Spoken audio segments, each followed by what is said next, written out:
And here we are, is a podcast for professionals, believers, and genuine people looking for genuine conversation.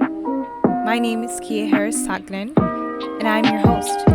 I'll be sharing information about nonprofits, faith, business, entrepreneurship, life, and much more. I'm so excited for you to be joining me, and here we are.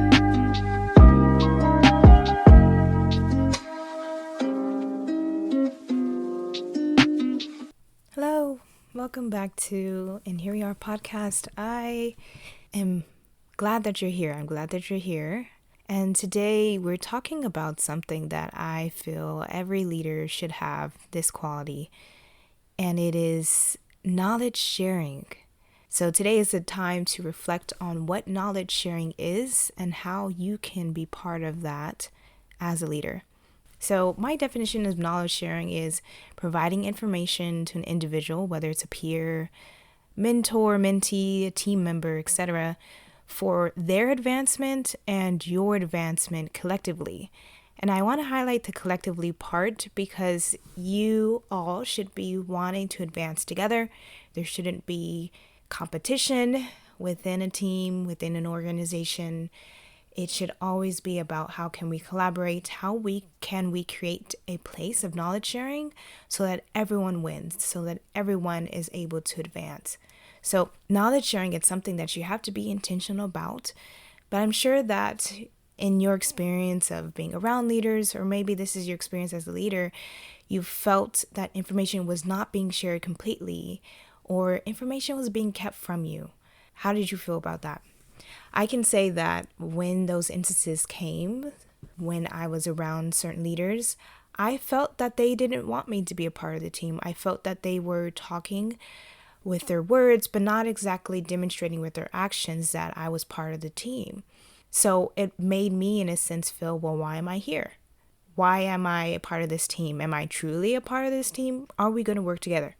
So think about if your team members, whether they're volunteers, interns, board members, staff, if they have these thoughts, these questions going through their mind, and it's continuous, will they remain? Will they stay with the organization if they continue to have these thoughts of, am I in the right place? Am I supposed to be here? Am I truly part of this team? You don't want your team members, your staff, your volunteers, etc., to have these thoughts that are going through their mind, these questions they're asking, because it can lead to them eventually stepping back, stepping away, or you find that they are not as receptive or they are not as engaging. You ask them a question and they say, well, I don't have any thoughts at this moment. And you just recognize this trend that's happening is no one's sharing their thoughts anymore because they have in the back of their mind, what is my role here truly? So you want to be able to, as a leader, to determine those things that are not said, but also creating a space where those things can be said.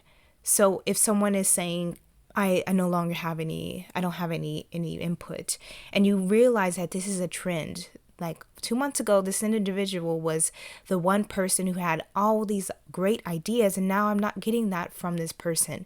Why is that? And so it's a indicator for you to start to assess what's really going on. But if you create this space of sharing and openness and place where people can be honest about what they don't agree with or don't see eye to eye on or what they feel needs to change, then those conversations can be had so you don't have to constantly do an assessment of what's not verbally shared. So now your team is coming to you with the concern they have. They're coming to you when something is of interest to them or they don't see it eye to eye or they need better understanding.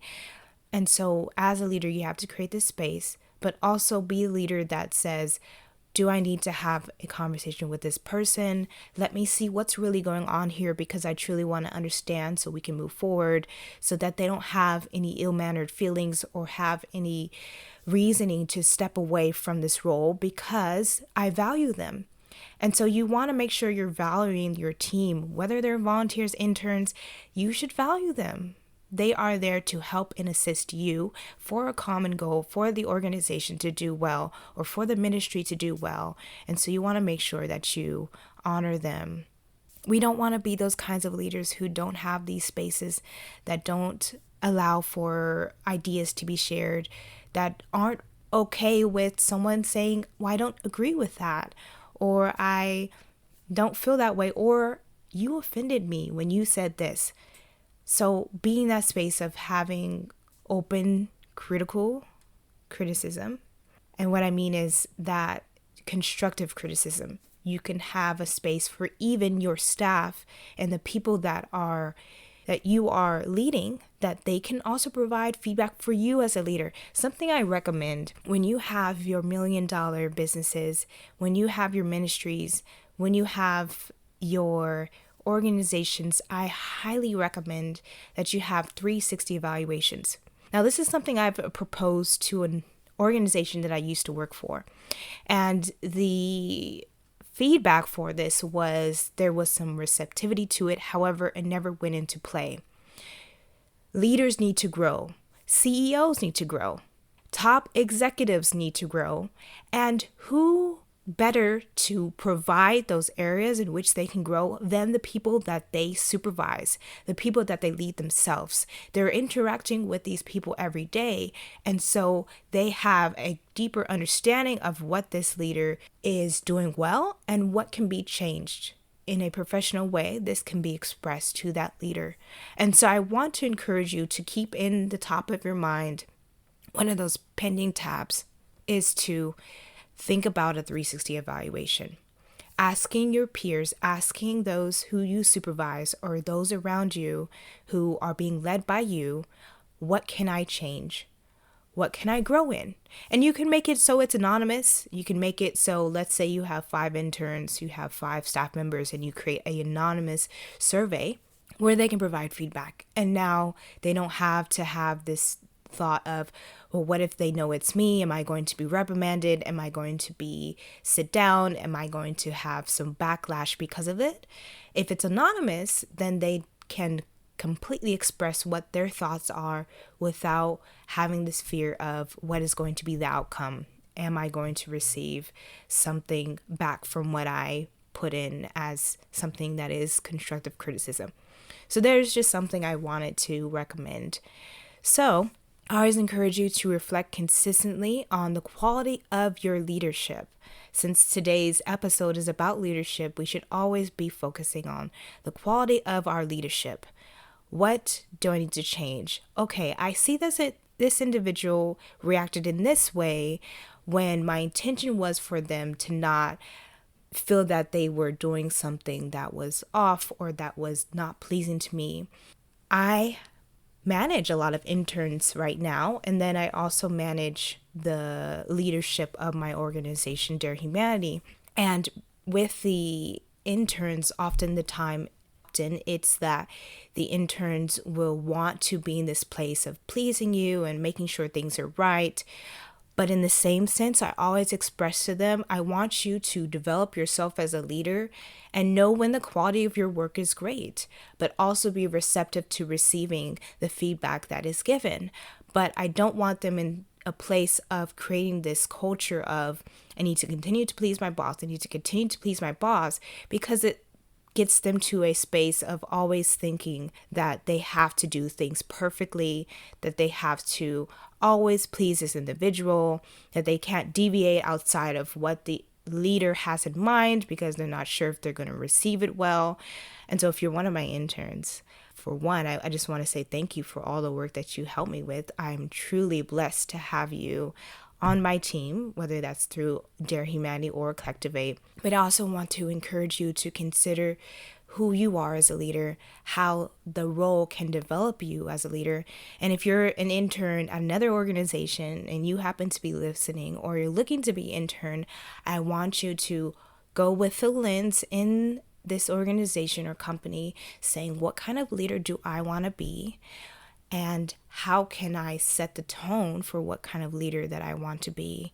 To expand on that more, I want to express that a little bit more clearly. When you come into a situation there is a certain level of expectation. Let's say you join an internship, and in this internship, you're so excited about the opportunity, and I completely understand that. But it's often that they ask you, hey, so can you work an extra few hours this week? Oh, somebody didn't do this thing. Someone dropped the ball. Can you pick this up? Can you help with this? If you're always the go-to person, this culture of, well, she's going to do it, he's going to do it. Yeah, let's reach out to her. I know she's going to be our yes girl, our yes man. So you want to make sure that there's a balance of that. Making sure you're available, but also setting those boundaries of, I'm not available on weekend hours. If this is what your availability is, unfortunately, after 5 p.m., I'm no longer available, but I'm happy to get it to you to the next day. I don't want you to create this idea of, I need to please people, because this is going to hinder you as a leader. Even if you're not an intern, if you have this people-pleasing behavior, realize that this people-pleasing behavior is going to hinder you along the way when boundaries need to be put in place, and when you need to set the tone and the standard for how you are as a leader, how you expect to be treated, and how you are going to treat others. So I just want to encourage you to make sure you have those boundaries in place. And again, reflecting on what kind of quality of a leader I want to be. So how can you continue to evolve as a leader? How have you grown this year? So I wanted to pause because I feel that those questions can be questions that we ask ourselves continuously. How can I continue to evolve? How have I grown this year? We are sometime into 2022, and we can have these questions. There should be some level of evolution as a leader as the time progresses. I could say that each month I see a change in myself. I make continuous observations, and you'll also find when you are around leaders, other leaders that are leading you, you can make observations about them, not in a space of criticizing them continuously or pointing out their flaws, but in the sense of determining the qualities that you admire and that you would practice yourself, but also the qualities that you would think, I don't necessarily want to demonstrate that quality because this is how I feel when I'm around this leader and they do this specific thing.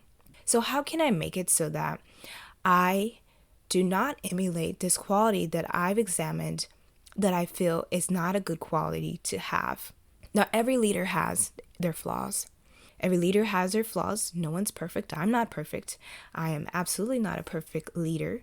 But what I do is I strive to be the best leader that I can be, which means I'm continuously having a space of learning from other leaders, observing other leaders, and determining, again, what kind of leader do I want to be. I don't want to be a leader that clones other leaders. I want to have some genuinity in who I am. And this is what I encourage you to do as well. Be genuine in who you are as a leader. If you are a leader who oftentimes you sit in a room and your place is of observation, a place of I'm going to speak when something is relevant to say, then that's who you are. It's okay to be the quiet person in the room. It's okay to be the observer and to speak when you feel something is needed to be said. That is okay. And so I don't want you to get in the space of thinking you have to be like leader so-and-so in order to be an impactful leader. Realizing that I can be a leader in my own space with this personality, with this voice, with these qualities and characteristics, and still be an impactful leader. So I also want to ask you another question. What needs to change? What needs to change in your leadership style, in your behaviors as a leader? Now, this can be a difficult one, but it's less difficult if you are receptive to change. Going back to that 365 evaluation, if one of your interns, volunteers, someone that works with you says, well, I feel that at times you're not receptive to my new ideas, how are you going to react to that? Are you going to come from a place of offense and tell them why you feel that it's not that way, that I'm sorry if you offended me, but, and you go on and explain why you did what you did? Or are you going to come from a space and say, well, tell me more about that? And they go on and say, well, often when I express an idea, I feel like it's shot down. I feel like it's not really heard. Are you again going to get in this place of offense? Or are you going to ask for more clarification? Are you going to consider that this individual has been around you for a while and they've been able to understand how you are? And it may be that you didn't want to have the outcome be that way, that they receive it that way, but it was that way. So are you going to honestly apologize, or are you going to be in this place of offense? So this is my question to you. How do you respond to this constructive criticism? And I also want to encourage you to not get stuck in this place of running through your head what the constructive criticism is and not run it to a place where you're, okay, this was a constructive criticism. Now, how can I change this? Let's implement the change. Let's move on. Instead of being stuck in this cycle of this person said this. Am I really that way? Wow, I'm not a great leader. And so you want to make sure you're not internally criticizing yourself to the point of being limited and being not in a place of growth, but in a place of bringing yourself down. That's where I want you to not be, in this place of saying, I'm not a good leader. Should I be doing this? This place of doubt and fear. I don't want you to get in that place. I want you to go through the process of, I received the constructive criticism. Let me reflect on this. Okay, I can understand why they said that. Let's implement a change. Let's move forward with that change. That's where I want you to be. So back to knowledge sharing. How can you adopt this practice? Here are some things that I would say you can do to adopt this practice. Listening to understand. I get it. You're excited about the conversation. You're excited about the topic you're having with your peer, with your friend, your colleague. And so you're waiting to say what you want to say. And that's great. But I want you to listen to what the individual is saying in order to respond in a way that they understand that you are listening to what they say. And then determine how you can help. This is number 2 of how you can adopt the practice of knowledge sharing, determining how you can help. So if an individual comes to you and says, well, I don't feel like I have an understanding of how to start a business, and you have the tools, ask yourself, how can I help in this situation? How can I help this individual? And you put into play how you can help. It may be that you answer a few of their questions, that you send them a few links or resources that you found. Maybe you send them a link to an article. But also, leader, I want to tell you that you don't want to be in this place of continuously helping this person who is not taking the action steps afterwards. And maybe you've been this person and you've asked for help, and then you go back to that person or that source and you're continuously asking them for the next steps when they've encouraged you to take the next steps on your own. As a leader who is interacting with someone who does that, I encourage you to set boundaries. I am the type of leader where I'm not going to enable you. So if you ask me for one thing, I'm going to help you with that one thing. And perhaps you have a follow-up question, maybe another follow-up question, maybe a third follow-up question. But if I find that you are creating this level of dependency on me, I am going to hand it off right back into your hands as I intentionally wanted it to be. I will give you the resources. I will share the knowledge with you. But if at the point I find that you are not taking those action steps yourself, you don't want to go towards that goal that you're having, I am going to let you know. I recommend you do some research online in addition to what I've shared with you. I'm confident that you can take the next steps to start your business, because I don't want to be the leader that enables you. I want to be the leader that activates you into this level of growth and independency, but also where you can ask those questions, but then you receive the response and you move with those questions. You move in that action item in order to accomplish your goals, because essentially they are your goals. And I want you to accomplish those goals independently with the help from others, but also with this lens of, let me also be the person to help carry this out, because this is what I desire. Now, if you find yourself where you have access to an individual and they are individuals who are so willing to give you information, I want you to honor that individual, and I want you to honor their time. If that individual has set a time aside for you, I want you to get out a piece of paper or get out your notes and you write down what that individual is saying. You have the intention of going with this time slot and getting the information you need, writing it down so you make sure you retain that information. And if you do have follow-up questions, that's fine, but not creating this culture of dependency on this person. Honor their time, honor this individual and their level of expertise so that they can see those action items that come from the result of your interaction.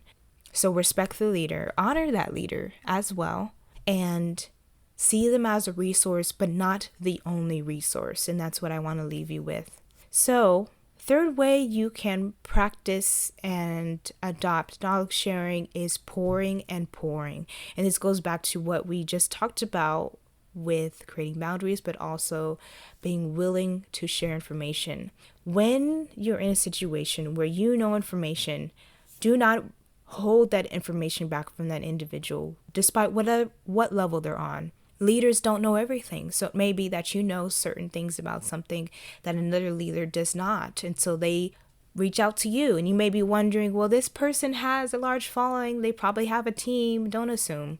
Not everyone knows everything. And there may be something unique about what you know that they don't know and they need to learn from you. So being willing to pour into those individuals, being willing to grab that person and you both go up the escalator together, up the elevator, whatever elevation it is, and not looking down on others and saying, well, you should know that. You should be able to know how to do that. Do your research online. You should know. Don't come with this attitude. Instead, come with an attitude of they're learning. They need this information for a reason. Let me help them. Let me assist them. Next is connecting them with your connections. You have connections online, maybe LinkedIn. If you do not have a LinkedIn page, I do encourage you to revamp your LinkedIn page. You may have connections online. You may have referral partners. What a referral partner is someone who has a level of expertise that you don't necessarily have, but you will refer them to them if they need that specific skill. So for example, I work with nonprofits. However, I do not do the filing process. I do not do the paperwork. And so I refer them to my colleague who does that exact thing and he handles it. And so I'm not going to limit who I'm going to connect an individual with. As long as that individual you intend to connect them with is open to having new connections or open to conversations or expert interviews with that individual, then I would say, why not give them information that they need? So be willing to connect that individual with your connections. And then finally, teach and share what you know. You may say, well, I don't know much. Yes, you do. You do. You have life experiences. You have a background of whether you've worked for others, whether you've been an entrepreneur, where you've learned something that you can teach somebody else. So if you have learned something, why not teach it to someone else, even if it's a 30-minute conversation? How do you set up a website for your nonprofit? How do you establish your business and register with the state? And you just spend some time letting them know how to do that certain thing. So I encourage you to teach them what you know. So going back to, if you have had information held back from you, how has that make you feel? Let's get to the core of what that is. But let's take a pause. So if you're the individual, and it's okay, I've been this individual too. And in the past, you see how I'm saying in the past, because now you're going to move forward in a direction that's different. If you have been someone who has held back information from others, why is that? Let's talk about that. If it's been because you've been insecure and you feel that if you share this information with this individual, they might be more successful than you. What is the issue with that is the question. Why would you not want someone to be as successful or even more successful to you? So coming into place of security, of knowing that you are going to be successful as well. And why can't I help that other individual be successful? What in me finds that it's not good for someone else to be successful? Is it jealousy? And we have to have these questions that we ask ourselves. Am I jealous of this person? Am I hateful towards this person? I encourage you to never have this attitude, this heart posture of hate, because you carry that around with you and it trickles and impacts everyone that's around it to you and connected to you. You may have had an encounter with this person and you didn't have the reflection of saying, I'm jealous of this person. And so you have this frustration and you have a conversation with your spouse or friend, and this level of frustration just activates in a moment of having a small disagreement, and you're not realizing that the source was that interaction you had where you're insecure, where you're jealous of a person. We have to make those connections. Why did I react in this way? What's the real issue here? What is the core of why I feel this way? So that I can make sure I'm not harboring something that is not relevant, nor is it conducive to what I want for my future. So is it the reason you held something back because of selfishness? You were selfish and you said, this is my information. I got this research. I work hard for this. I'm not going to release this to someone else. Or is it from a level of superiority, thinking that you're better than someone else? And let me tell you, I'm not better than anyone else. My level of understanding may be I have an understanding in nonprofit and business and philanthropy, those things, but I'm not better than anyone else. In fact, I need to learn from others, especially those who are seasoned. So if we do these reflections, we pinpoint those core issues, we ask ourselves, what is the real issue here? Then you can move forward with a place of, I am a confident leader. I am secure in myself. I can share my knowledge with others. I can watch them be successful, and I can also be successful. So be intentional about your leader. And my challenge to you is to do that, to be intentional about this leadership quality, knowledge sharing. How can I be more of a help to others? How can I serve others more? Your knowledge can transform hearts and minds. Do you realize that? That your knowledge can transform hearts and minds. Someone may come into the mindset or have a conversation with you. They book a consult, they have a casual conversation. They said, well, I don't even know if I can start a business because I don't even know what I'm doing. But because my conversation with you today, now I have a better understanding and now I'm more confident that I can actually do this thing. And that's all thanks to you. Then they may not say it in that exact way, but you will see the results of the conversation. Wow, I already completed the first step. This is so easy. I'm so glad you let me know how easy it was. And transforming minds. Someone may come into a situation with a limited mindset. They may say, I can't do this, I can't do that. I don't know how I would do that, but the conversation they had with you or the consultation allows them to see this is possible for me. And let me make sure I continue to make this possible for me by changing my mindset. And of course, as a leader, you should also be changing your mindset as well, continuing to transform your mind, renewing your mind so that you are this leader who is continuously confident in who she or he is. You're always willing to share, not having this lens of, well, is this person going to take what I have done and copy it and reuse it? Notice knowing that your source, especially if you're connected to the Most High God, is unlimited. So if someone tries to take what you have created, their source is going to be limited because they are not connected to the true source. So I just want you to think on that. And it's not in a place of arrogance. It's in a place of confidence, knowing that I am connected to the true source, the Most High. And so my capacity is limitless because of that. And that if someone does try to take something from me, it will be limited because it was taken from the original, and the original cannot be copied.